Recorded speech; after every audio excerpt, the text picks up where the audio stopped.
Hello, friends, and welcome to the most glorious of events, the Movie Mavericks podcast. This outstanding program is hosted by two fine gentlemen, Jason and Trevor. Now make it so. MovieMavericks.com. Hey, now everybody, welcome to episode 378 of the Movie Mavericks podcast. It's good to be back. We got a kind of a special episode here. It's an animated episode. I'm going to send you over to Jason Rugard, and he'll let you know what we're talking about. We are cartoony characters, but we are going to be talking about 3 animated episodes based on famous film franchises.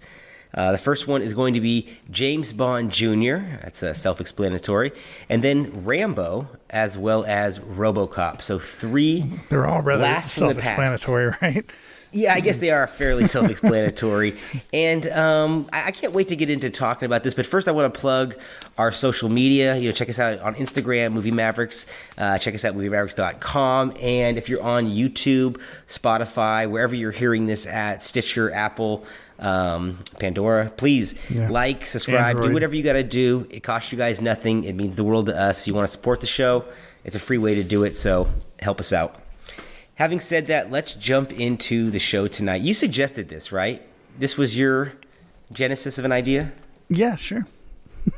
Yeah. What made you want to... but... Initially, you said James Bond Jr. was the one you wanted to go back and look at. What made you want to take a step back into the time machine? I just like these old animated stuff right now. I'm going through ever so slowly a couple animated things, but I've got the late 90s Godzilla animated show, which is I remember that one. Fucking great. And I've also got the 80s one. I have the first disc of the 80s one, which is not so rare. I have the second disc, which is pretty rare. I don't have the third disc, which is super rare. That's the 1980s Godzilla show? Is that what you're saying? It's 1980s animated Godzilla show that is apparently... I'm going to sell those. It looks terrible. I don't even like it. But like I say, it's worth a lot of money. If I had the third one, it would be worth a hell of a lot of money. I only paid $2 a disc. That's like $100 right there. This man is making money on old expired properties and things that have lapsed into somebody else. Hey man, the Rambo shit's worth like a gajillion dollars. I have them on VHS, so we'll talk about that. Yeah, well, the DVDs specifically are worth a lot. I don't know. I don't think the VHS is worth that much, but. Well, I have burnt copies of the DVDs, so I don't know if we'll. And I don't know if these other ones, I'm James Bond Jr. Is this available on DVD?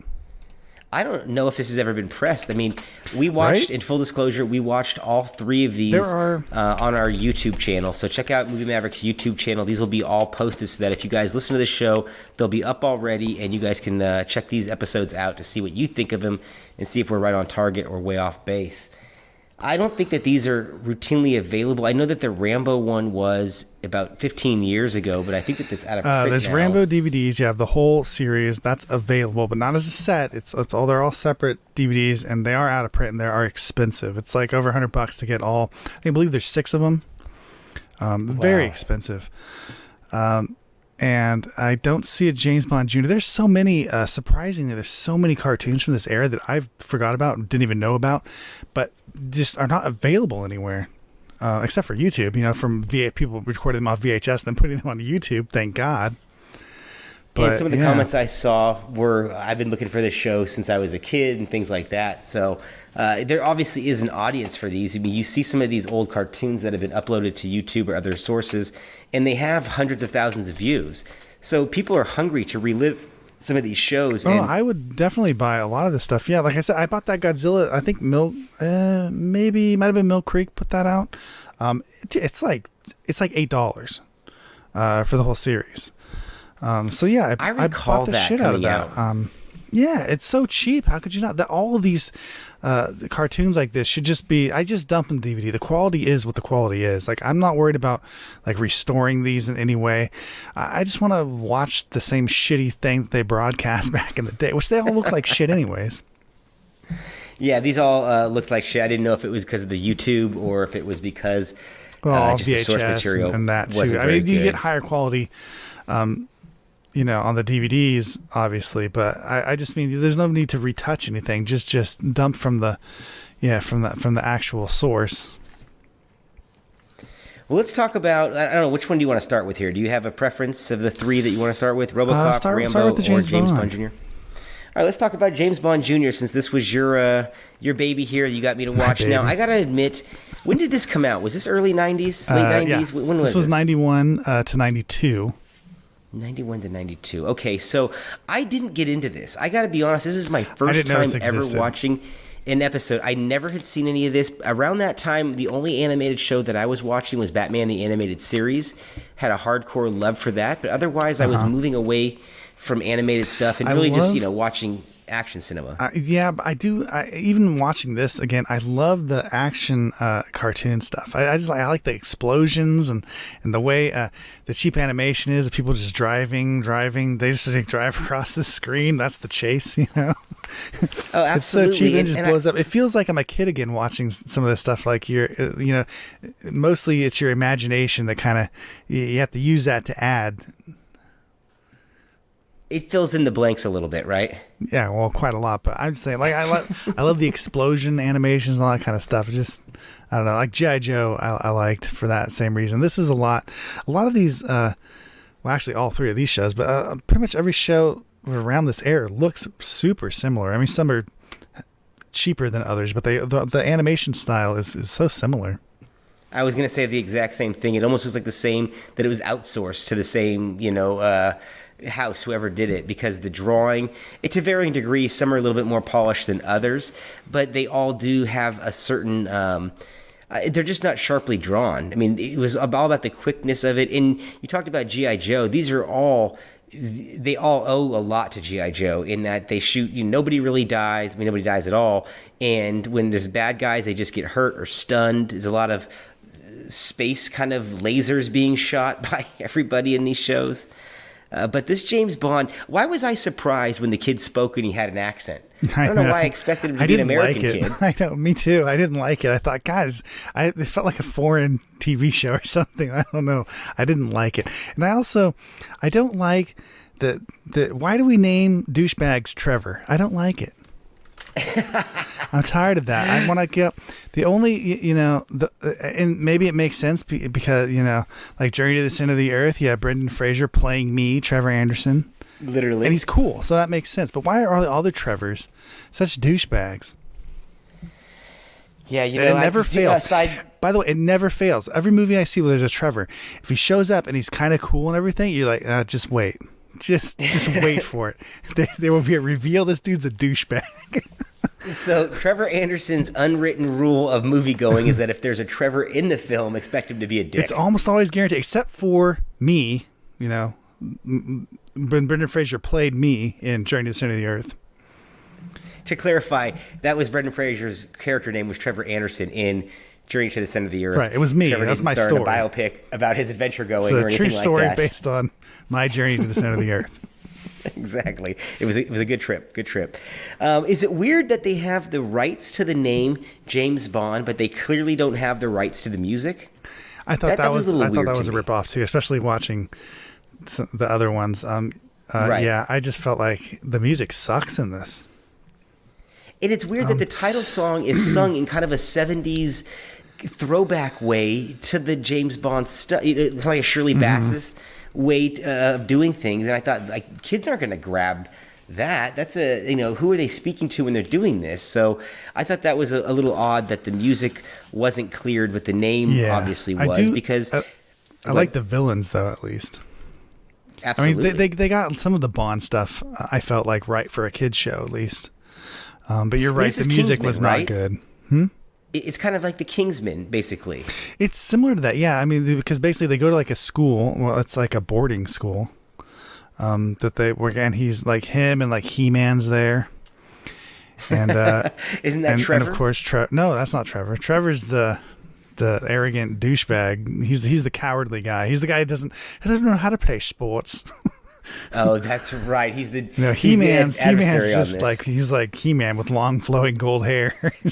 Well, he's actually, this is where I was confused, because a couple of the characters here that carry over is James Bond, and there's an older African American character who walks James Bond Jr. to his dormitory, and I thought, oh, that's supposed to be Felix Leiter, because just like Jeffrey Wright's character in the last couple of Bond movies. And then you come to find out, no, it's the guy who plays like Raphael in the Turtles is now, or is it Raphael? Who's the stoner in the Michelangelo? Michelangelo, yeah. In the Turtle.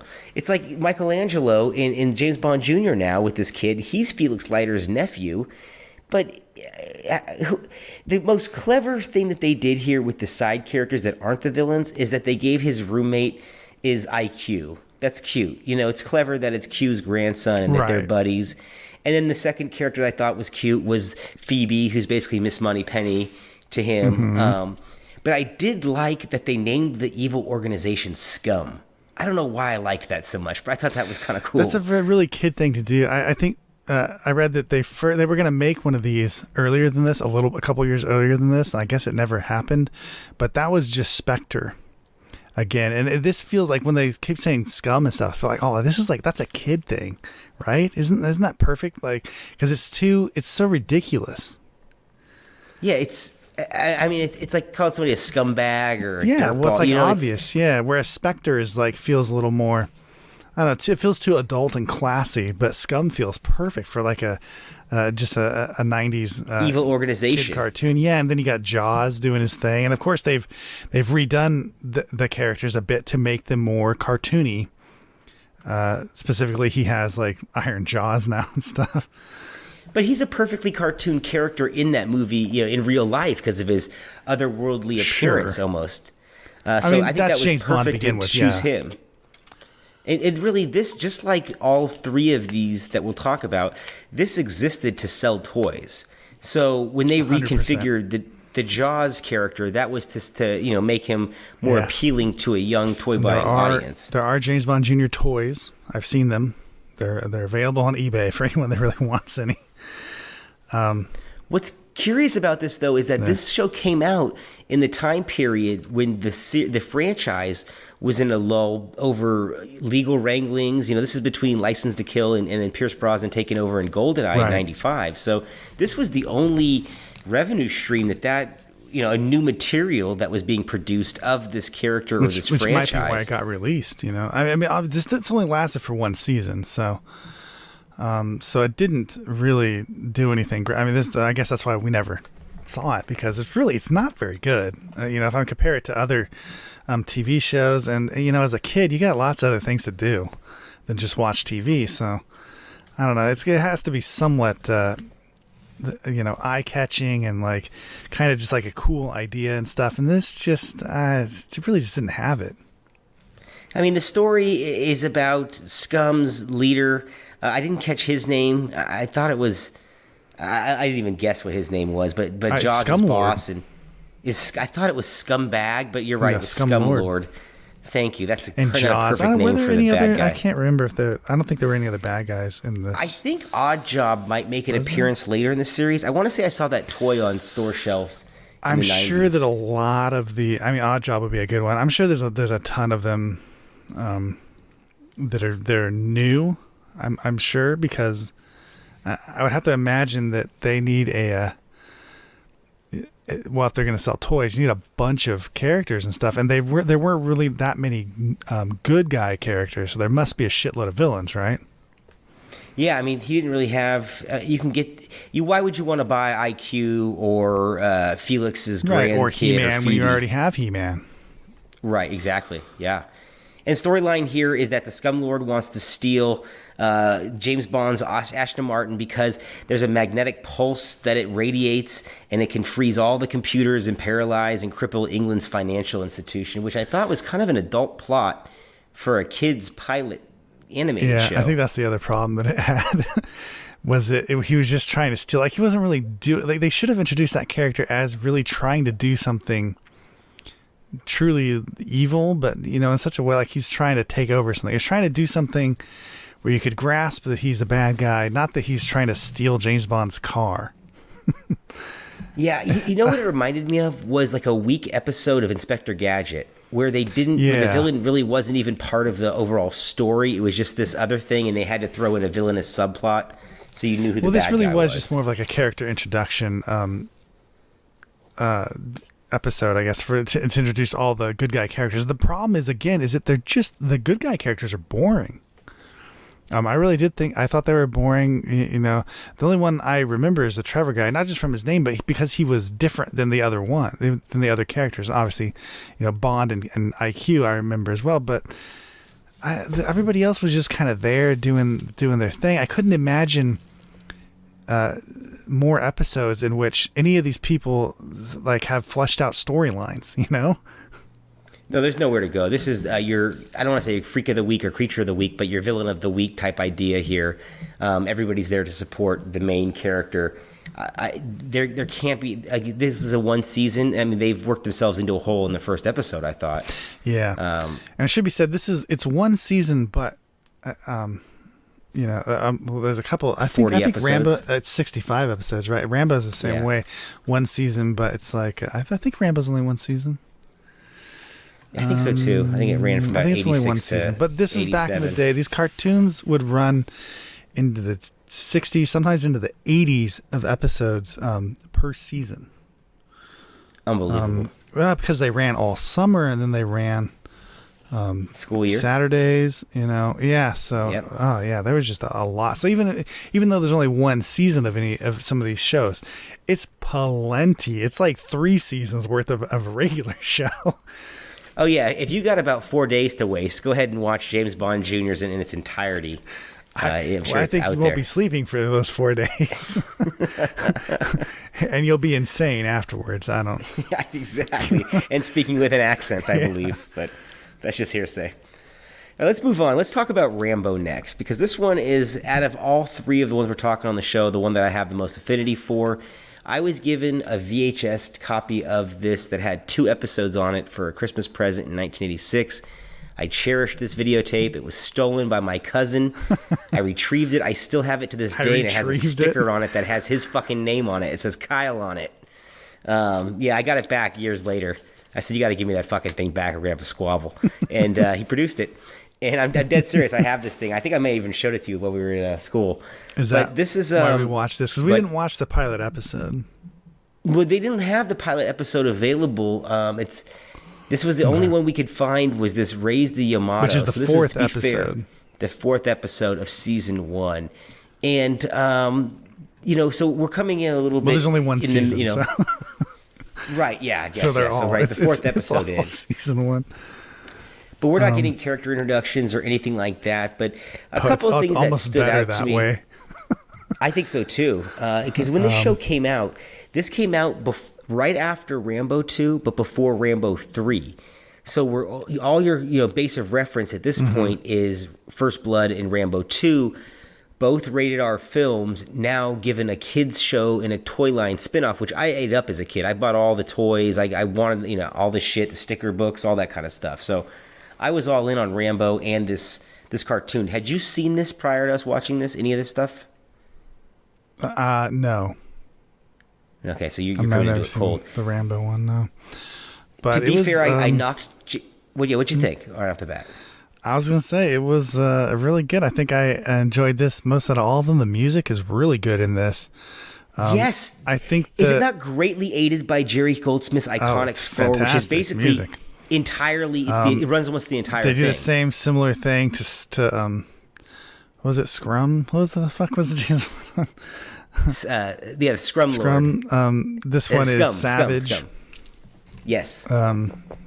Savage is the organization that the evil General Warhawk is running. We have to look up. What does it stand for? Oh, here it is. Oh, I used to know. Because there was a thing called Savage Island, which was their base, and I had the toy of it as a kid, and then I had Rambo's fucking Jeep that he drove around in. It's you just stick with Savage. It's Specialist Administrators of Vengeance, Anarchy, and Global Extortion. Scum might be a better acronym. A little bit harder. Yeah, I wonder what the Scum stands for now. We gotta look. I'm about to look that up. You keep talking. What do you got? Yeah, it's less of a mouthful than that. I mean, for sure. But you did say that Jerry Goldsmith's score was in it, and it does run the entirety of this cartoon, and it helps it so much. It can't go without saying that this would not be the same thing if that they didn't have the rights to Jerry and Goldsmith's I love score. the voice of Rambo. They tried to do like a Stallone kind of impersonation, but it wasn't like overdone. So it was kind of. I thought in one area he sounded a little too Brooklyn and sounded like Rocky. I thought there was one or two line readings where I was like, but this is way veering into subdued. Like I feel like that could have gone way overboard, especially in a cartoon. Absolutely. So I liked that. And it was it's a ridiculous plot for an episode that they raised the battleship Yamato, which is real, a real battleship that was sunk in World War II. Japanese, the biggest, had the biggest guns, biggest battleship ever built, and they just sail it around like what? And no one can sink it. They had like all the modern Navy trying to sink it. Like we can't sink it. It's impossible. How can we what beat kind of this machinery thing? did they get to raise this from the bottom of the ocean? I don't know. I mean, the operation that would take. It's pretty ridiculous. It's absolutely ridiculous. It reminded me of like a bit of a G.I. Joe thing again here. Totally. With that, but actually, I think I immediately after I was done with this, I was like, how much are these DVDs? I wanted to watch the rest of this. This was really good. Scrum stands for, by the way, Saboteurs and Criminals United in Mayhem. It's a little bit better than but I like Savage better. But I don't like what it stands for. Yeah, I agree. I think that Savage sounds better when you're talking about a group of bad guys as opposed to Scum. But both perfectly adequate and acceptable for kids' Saturday morning cartoons, basically. In this, Rambo is given an MI Mission Impossible style crew with Turbo and Kat, an African American engineer, and then a female Asian American who is like an electronics expert. I took away from this basically, and a master of disguise. Although she doesn't use her disguise power in this. I guess I don't know. I don't a couple things about that, here. Yeah. I felt like Turbo was Ving Rhames to Tom Cruise's, Ethan Hunt here. I was like, what's going on here with all this? You're just supporting him here and all of his endeavors. And another thing is, why was Rambo naked or semi-nude the entire episode? I know, right? It was odd at one point. How they all are? He's on a ship in the fog, and it's like early morning. Dude doesn't wear a shirt ever. What an asshole! Put a shirt on. I thought at some point, man, there is a version in some episodes where he does wear a hoodie, but it's a hoodie that has no arms because I had that toy. It's a white hoodie that's got that little Forces of Freedom logo on the side, and he wears blue jeans, but his hoodie has no arms. So the guy's kind of a douche at all times. He's kind of a Jersey douchebag, and that's what I like about this version of Rambo a little bit. Did you feel that this was Under Siege? This is like the Under Siege version of Rambo. I mean, it's almost like a curiosity in that way. This is just a Saturday morning cartoon version of Rambo. It's really pretty perfect for what it is. Yeah, I mean, I love this kind of stuff. And my favorite scene in the entire episode was when Rambo was squaring off with the battleship, mono a machine, and he picked up the 50 cal and just starts firing away at it. I mean, that's pretty heavy. He's shooting down like the mortars and stuff as they're coming in. He's knocking them out of the sky, protecting the U.S. Navy, which is unable to take on this 40s battleship. It's like, okay. And really, all Warhawk wants to do is take over this battleship so that he can then take over this small island in South America. Yeah, I know. So that's what I didn't understand either. A really flawed what are you plan. doing? Just take the island. No one's going to care. Yeah, I mean, you're already in trouble from the first thing. You're not even got to the main goal yet. You're way yet. overpowered with this battleship, man. You're just drawing attention to yourself. Yeah, anybody flying over is going to see you parked on this island and know you took it over. And you talked about that must be Savage villains. Island, right? Yeah, that probably leads right into that. That's probably exactly what that is. Nice call there. And we were talking about a lack of villains in James Bond Jr. All the villains are on full display here, because to be fair, we're 4 episodes deep. But the main bad guys are consisted of General Warhawk, you got Sergeant Havoc, and then you got the guy Gripper. Mm-hmm. And the strange things about this is that Warhawk seems to me to be like speaking like a Midwest racist. Does he not have some sort of like militant vibes about his costume and his haircut? Yeah. And then Havoc is a bit Russian.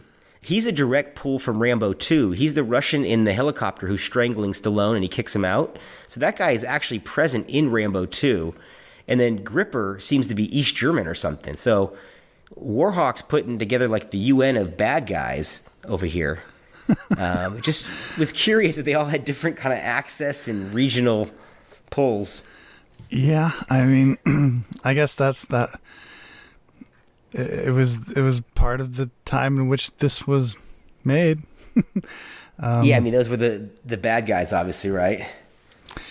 Yeah, American I mean, this is earlier than Russians and East James Germans. Bond. This is like late or 86. mid 80s. So Mid Cold War. Let's see here. Now, I was going to ask you which of these three would you go back and rewatch, but it sounds like you've already answered that question. Yeah, this. I mean, we'll talk about the RoboCop one. I probably watch that too. All right, let's move on and Rambo. I wanted to own, that. but I can't. It's too and I expensive. do own a couple of these. I'll have to make you some copies and send them to you because I don't know if I'll ever watch these again, but I definitely wanted to watch a few more, especially just hearing that score. I mean, are they on Netflix DVD? Probably not. They used to be. I know. I was just gonna say probably not anymore. People probably kept that. Yeah, I'm sure somebody said for $100 they probably resold it and just took the hit. All right, let's move on and talk about RoboCop, which is going to be the last one we'll talk about on today's show. And this is basically, I think this came out in 1988. So this came out before the release of RoboCop 2. So this only references RoboCop 1. This is season 1. Obviously, it was only one season. Episode 1. And in my opinion, this is the most adult This show got canceled, though. This only has 12 episodes. Did it really get canceled that quickly? This show did not make it. Wow. Nobody was apparently interested. And I thought it was kind of cool, actually. I love RoboCop, and I thought I would have watched this show. Absolutely. I thought this was, like I said, the most adult of the three that we watched in terms of, well, let me take that back. The first half of this is, and then I'll get to that. But the first 15 or 10 minutes of this, I thought was like, wow, this is a little bit more, was this too much for kids under 13 maybe? Because it reminded me a little bit of Spawn in when it first started. And that's Todd McFarlane's Spawn show that came out 9 years later on HBO, minus the sex and the graphic violence. But the adult themes it was going with, and the police being mad at RoboCop's policing technique and the corporate backstabbing and all that. And this isn't an origin story, which I really liked. But it is fairly brazen to assume that kids just know the RoboCop story, or are they just supposed to take them as it is? Where RoboCop left off, kind of like more of like a day in the life type of a situation, right? So yeah, I was. But surprised it's semi-sequel too, right? Yeah, well, that's what I mean. It just picks up like afterwards. Like it just kind of starts up and like, here you go, here's RoboCop doing his thing, you know. And so it's kind of like you're given the idea that obviously you have the guy trying to push the whatever Ed 209 or whatever shit thing still again. He's still trying to get rid of RoboCop. Like, you don't want that one. You want my robot, you know? He's still doing that. The corporation's still up to no good. The police are still screwed. They're still trying to like handcuff RoboCop to be like, no, you can't like go out and help the cops. And they're like, where the hell's RoboCop? You know? Yeah, they didn't learn shit from the first movie is what they're basically saying. Yeah, and you get the same character. You get him and his partner Lewis.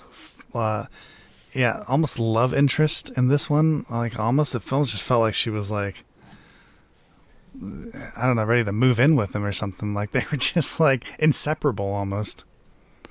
Yeah, it was a little bit more pronounced in this that she has affection for him, as opposed to in the movies they felt more like they were buddies. It was almost like a buddy cop. Yeah, thing, it felt more like they were partners romantic in the movie, whereas in this one it was almost like, it was like she loved him. And this is another toy line based series that this was made specifically to sell toys. I did have a couple random pieces of this toy collection, but it wasn't around for long. But I did always think that the design of the cars were, I mean, RoboCop just was inherently cool in the 1980s, right? It just, especially at this point before the sequels had come out, particularly the third sequel, which really tarnished it for a long time. But RoboCop 1 and 2, I think, are just fantastic. And I'm big fans of both of them. And watching this, I was really engaged in this a little bit more than I thought I would. And I was looking at the characters that had been brought over, and I was impressed with not only, obviously, Murphy they need, RoboCop that is, but they brought Lewis, which is to be expected, but they also brought the sergeant, the African-American fella who's he was a little skeptical. And even this, he plays almost the same thing.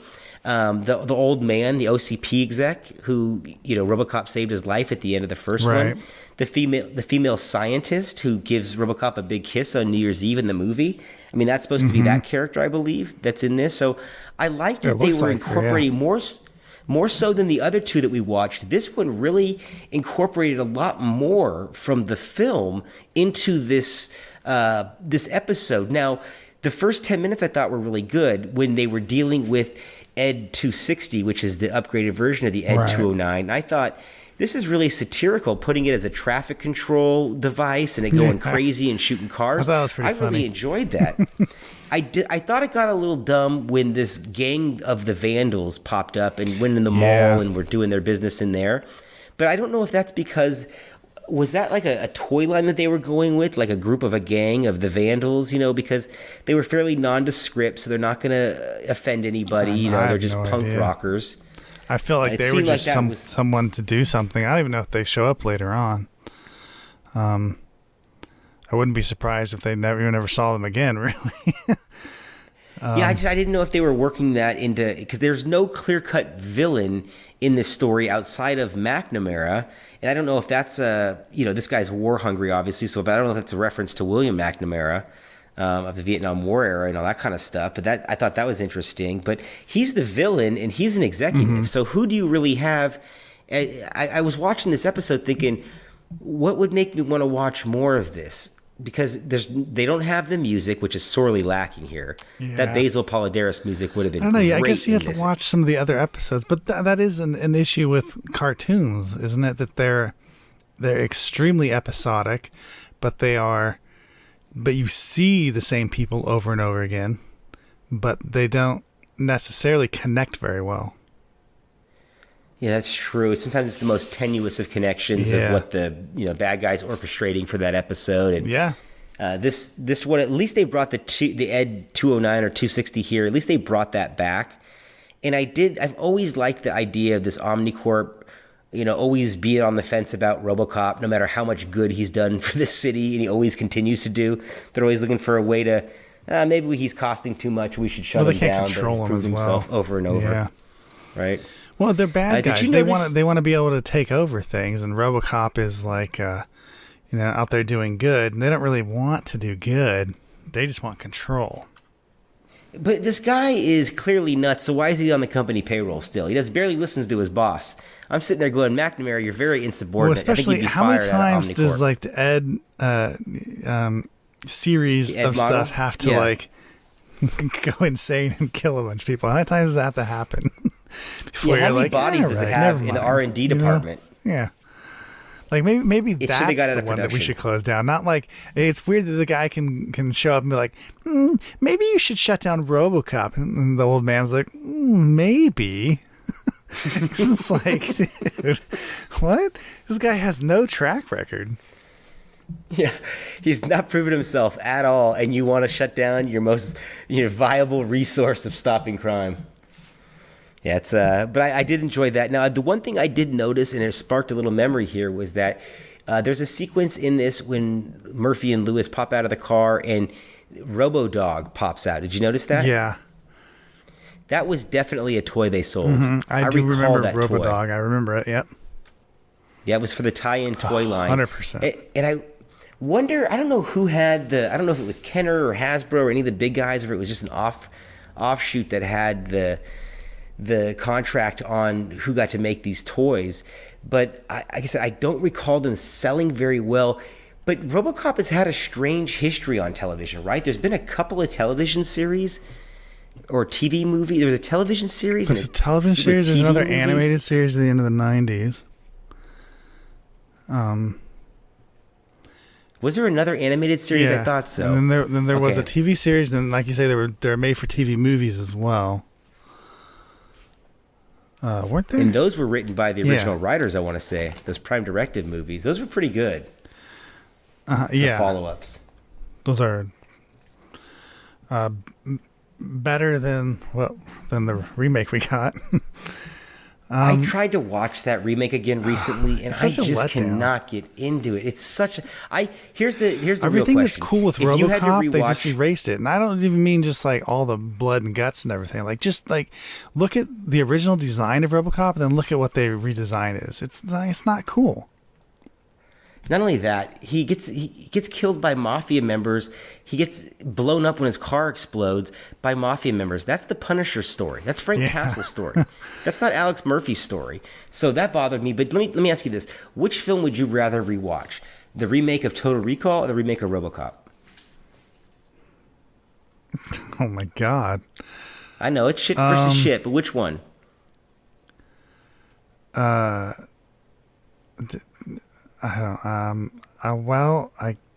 guess Total Recall. That's the right answer. So good. We're on the same page there. But it's splitting hairs. Yeah, I mean that's really rough. I find Total Recall an easier watch than that RoboCop movie. Those are both like horrendous remakes. Yeah, Verhoeven was very upset, as he should have been. Yeah, surprisingly bad. Yeah, and then you throw in the remake of Conan the Barbarian a year before, or that same year. How did that go down? How did that happen? There were so many bad remakes around that same time, and now they just given up because they can just make Marvel movies. But my God, how do we get to this point where we have the remake of? That's not really a remake, but how do we get this new Top Gun movie that's actually good? It's fucking great, and like a billion people are seeing it because of it. How the hell did we do that? Yeah, how'd that get pulled off, But you just mentioned Marvel, and I do want to say that in the credits for this RoboCop episode, did you notice that it was a Marvel Productions? Marvel, yeah. Yeah, which was interesting. Orion was credited in this as well, so they definitely lent their characters, but they didn't lend the music. And I hate to harp on this, but once again, this just needs music. And another thing that really threw me off about this episode at certain points was the scale of RoboCop and his perspective. Sometimes he looked normal. Sometimes he looked 9 feet tall. I know. Did you notice that? But that's such an animated thing to do in these series, is like to take viewpoints and skew them. So I don't know. I don't know if that's just sloppy or if that was on purpose. Yeah, maybe it was to make him look more imposing because he's not 10 feet tall in the movie, obviously. Mm-hmm. Weller's 6 feet, maybe 6.5 feet with the costume on. And typical to form, this is what this episode did that I was like, oh, this is what they used to do in cartoons, was that they would always end with like the group laughing about something or one character smiling to another, Fucking right? Like the in-joke, I got it, you got it, everything's going to be okay. That made me feel good when this episode ended with that. Yeah, I mean, I agree. I thought it was good. Yeah, as far as like, revisiting your childhood, even though I never saw RoboCop or Rambo, those felt more like my childhood than the James Bond one was just terrible. 100%. Yeah, and the James Bond one was done, they all have the 6 same years. Look, But I mean, it ostensibly it was a little bit newer, so it should have had a little bit more money pumped into it. That's true. It didn't. It looked absolutely cheap. To go over a couple of oddball ones that are out there, I mean, can you think of any other cartoon-based ones? One I was going to suggest maybe we should do in a further episode if people end up liking this. We should do the next RoboCop one. Oh, shit. All right. Because that's late 90s, so that fits. That's retro, right? So we can do the next RoboCop series. We can watch that. I don't know. I mean, we could do the Godzilla ones. There's 2 of them. I don't know if you want to do that because there's one in the just kind of like similar to RoboCop. I want to do the one in the 90s. There's one in the late 80s and there's one in the late 90s. Well, we can do both. No, because the 90s one's attached to the Emmerich film that came out. That's why it is straight up. That's why I bought it, because I was like, oh shit. because even the type print on that is the same. I remember that, like the title design. And then Men in Black. What about that? Yeah, that works too. All right, so we are going to do another episode of the cinematic cartoon experience. We're going to do another episode from the RoboCop season. We're going to do another episode of RoboCop. Yes, another series. But it'll be the late '90s series, which lasted a little bit longer, but still, I believe, still got canceled. I'm curious to see what kind of designs and upgrades they did with that'll that. be interesting. I'm going to hate it as much, and if it will follow or what storyline it will follow. Because I never saw that one either. You know, out of all three of these, I think the one that I would watch more episodes of is RoboCop, strangely enough. Because I felt like the RoboCop one had a lot more room to develop. The Rambo one I just enjoyed the hell out of because the music was such a blast and it was such... It's kitsch fun. I mean, this guy's running around half naked, just shouting orders at people. I thought it was great, but I know where that goes. Whereas RoboCop I was a little bit more intrigued by where it could go. But I don't think you're going to get much of a plot. I mean, RoboCop had the most plot out of like all of them, really. I would say, or the most plot that made sense, I guess, or that felt most cinematic of a plot. I don't know how you would say it. The most adult plotted at all of them, really. And even moving forward, you can imagine it having some different, doing some more adult different things than the other ones. But yeah, I mean, mostly with old animated TV shows, I'm just looking for fun, just for something that'll keep my attention, no matter how ridiculous it is, because there's a lot of, that's for kids. So I would definitely watch Rambo and RoboCop. Well, there's only 12 episodes of RoboCop, so I don't even know if you can get this. Yeah, I don't know if they ever even pressed that onto DVD. Probably not. It's only 12 episodes. I mean, that's a dead show. Probably not. That's gone. We'll and never Orion see it owned again. it, which fell into bankruptcy, and people own the rights to that studio. So who knows where the entanglement of these rights are at this point? Yeah, it's definitely lost out there. I mean, there's a ton of episodes or cartoon series based on, Jackie Chan Adventures. Remember that whole thing? I mean, that's not necessarily based on a movie, but you got Chuck Norris Karate Commando. So we have a deep dive that we're going to do on these. There's a bunch of 90s coming up. If we go back to 80s, then yeah, for sure. But there's definitely a bunch of 90s and 80s stuff. There's plenty to dig into, and obviously plenty that I haven't even seen or heard of. Yeah, me neither. Because at that point I was a teenager and I wasn't watching too many cartoons. That's what I'm saying. I missed the Godzilla show because I would have been fucking like 18, 19. So I didn't see that. Yeah, I was watching heavy metal at that point. Yeah, so I never saw, but I saw the DVD release of it, and so I had to grab it for so cheap because it just, for how bad that movie is, I like that movie, and it reminds me of my childhood still because the animation's not that much different than when I was watching in the early 90s. So no, you don't have to make excuses to me, my man. I would have bought it the same. And speaking of Godzilla, I've seen it way too many times for how bad that movie is. This is the 1998 Roland Emmerich version we're talking about, which actually I think is a little bit more enjoyable than the 2014 Godzilla version. But I think it's way more enjoyable than the trilogy of these new Godzilla ones that they made are like anything else, just disposable. I've seen them. I never need to see them again. Agreed. I have gotten the most enjoyment out of this with Kong Skull Island. I thought that was highly enjoyable. That's a great movie, though. That one I will rewatch. That I really like Kong Skull Island, yeah. And I have rewatched it. I think that one has a sense of fun and scale that the other two are missing. And I know Kong is different than Godzilla, but he's in the last movie. I just mean like as a character, it's a lot. It gives itself to a little bit more adventure. It's in a jungle. It's a little bit lighter out. Godzilla's always in the dark and rain and all that kind of shit. I guess even the Peter Jackson King Kong was more of an adventure movie than any of the Godzilla ones. The Peter Jackson King Kong movie is highly underrated. Although I mean the actual, the real Godzilla movies are can be pretty good. Yeah, depending. But it's been a while since I saw a good Godzilla movie. Yeah, long time. All right, guys, that's going to wrap up our episode for tonight. We want to thank you for joining us on this. Once again, you can check out our YouTube channel, Movie Mavericks YouTube channel, and we will have all 3 episodes, Rambo, RoboCop, and James Bond Jr. up on our channel, so you can see these if you want to watch and give us your opinion on if we were right on base or way off target. Speaking for Trevor Anderson, I am Jason Rugard, and we are the Movie Mavericks. Oh my, another magnificent episode has come to an end. If you're craving more, set your destination to moviemavericks.com, Warp 9. Engage!